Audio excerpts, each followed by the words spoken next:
Hi everyone, my name is Sarah Dodson and I'm a program director here in the Career Center. I oversee the Professional Network, which is an ever-growing group of professionals excited to network with Ducks. At the end of the full networking workshop playlist, you can take a quick quiz and we'll give you access to the Professional Network to begin making connections, but more on that later. Networking can seem a little daunting, but after this workshop, we want you to walk away understanding the importance of networking and with the tools and skills you need to feel confident networking with the contacts you meet in person, maybe through LinkedIn, or perhaps through the professional network. Before we go into how to network, I want to debunk some networking myths.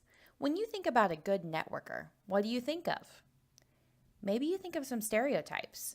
Maybe a person needs to be extroverted or outgoing to be a good networker. Maybe they talk a lot about themselves. Maybe they're even smooth or sly. Or even they feel inauthentic.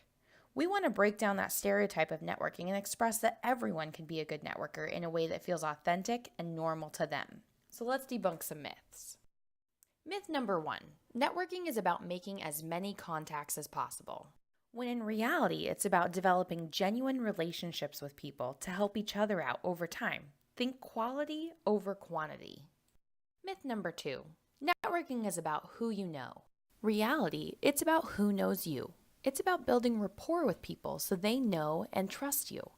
A woman I know in the professional network always says, people want to hire who they know, like, and trust. Networking is about communicating that you're that person, and we'll show you how. Myth number 3, it's about you. Back to that stereotype of the person that just talks about themselves. It's not about selling yourself. That's no fun to listen to for the other person, and it's kind of annoying. Reality, it's about them. In 1936, Dale Carnegie wrote one of the first best-selling self-help books called How to Win Friends and Influence People. Yes, I'm going old school on this. In it, he said, you can make more friends in 2 months by becoming interested in other people than you can in 2 years by trying to get other people interested in you. What does this mean? It means ask questions of others, show genuine curiosity, listen, then make connections between what they're saying and your experience. It makes people feel good and flattered to have someone interested in them, and they'll remember you for it. So you're probably asking yourself, why should I network?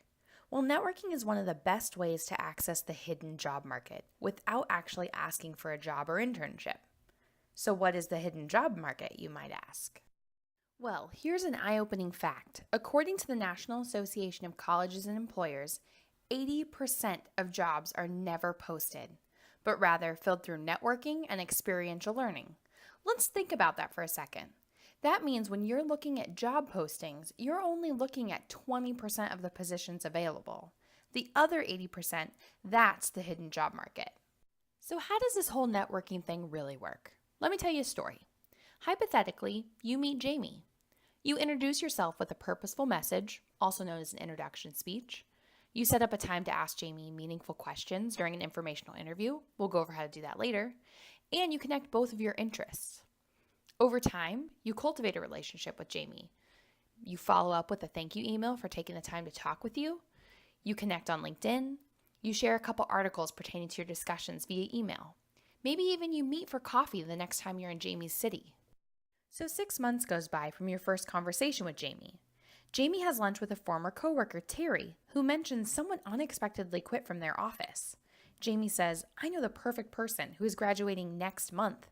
And Jamie connects you with Terry and the job opportunity that would have never even been posted. Now that you know why you should network, let's start off by asking who's in your network. And yes, you have one. They could be friends, family, maybe faculty and staff at the U of O, former employers, UO alumni. I want you to brainstorm 5 people who are a part of your network. And then determine what's missing. Is it someone in your field? Someone in a city you want to eventually move to? Feel free to pause this video and think about it. When we talk about networking, there are 2 main tools you should know for your toolbox: introduction speech and informational interviewing. We will go over these 2 techniques in the next couple of videos.